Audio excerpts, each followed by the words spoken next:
বাংলাদেশ জাতীয়তাবাদী দল বিএনপির ৪৭তম প্রতিষ্ঠাবার্ষিকী।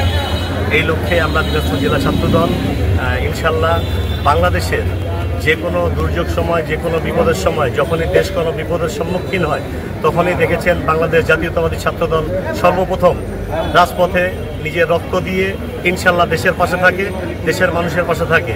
আপনারা জানেন যে আগামী রাষ্ট্র গঠনের জন্য আমাদের সাংগঠনিক অভিভাবক জনাব তারেক রহমান 31 দফা দিয়েছেন।